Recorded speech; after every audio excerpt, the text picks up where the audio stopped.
কিস্তির উপরে সে চাকরি করি, ওইগুলা দিয়ে মাসে যা পাই সংসার চলে না। বাবা আমারে হারাইয়া স্বামী পাইছিলাম, সেও এখন আমার চলে গেল। আমার সন্তানটার জন্য শুধু আমি বেঁচে বেছি, না হলে আমার পৃথিবীতে বেঁচে থাকার কোনো ইচ্ছে ছিল না।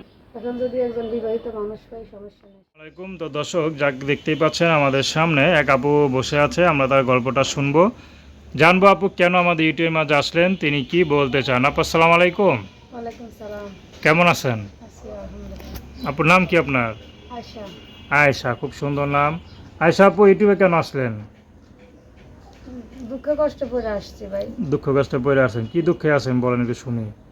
দুঃখ কষ্ট মনে করেন যে একলা চলাফেরা করতে পারি না, আয় ইনকাম করে নিজে থাকতে পারি না, সংসার চালাতে অনেক কষ্ট হয়।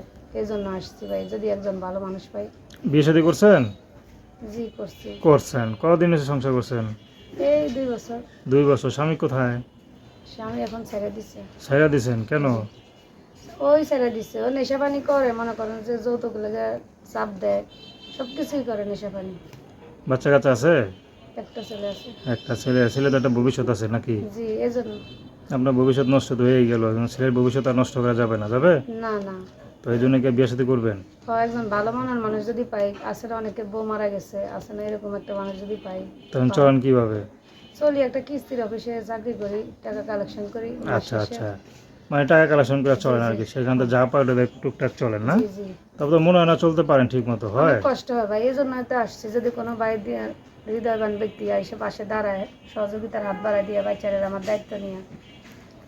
তাহলে আর কিছু চান না? না, আচ্ছা, পরিবার আর কেউ নেই আপনার? পরিবারে কেউই নেই। আচ্ছা আচ্ছা, বাবা মা ভাই বোন? না, কেউই নেই। আপনি একা? জি। মানে স্বামী ছিল, সেটাও হারাইলেন। হ্যাঁ। তো কেমন লাগে একা জীবন? একা জীবন ভাই খুব কষ্টের, অনেক কষ্ট হয় ভাই। যদি সন্তান না থাকতো তাহলে কি আপনি বেঁচে থাকতেন, না অন্য কোনো পথ খুঁজে বাইর করতেন কোনটা? হইলেও কোনো মত তো খুঁজে অবশ্যই বাই করতাম। সন্তান না থাকলে তো বেঁচে থাকার ইচ্ছেই থাকতো না। আচ্ছা, তো দর্শক আয়শা না? জি। তো তার নাম্বারটা হলো 01618578350। আমি নাম্বারটা আবার বলছি, 01618578350। তো দর্শক, প্রেম ভালোবাসা সাহায্য সহযোগিতা বিয়ে শাদী করা একান্ত আপনাদের ব্যক্তিগত ব্যাপার।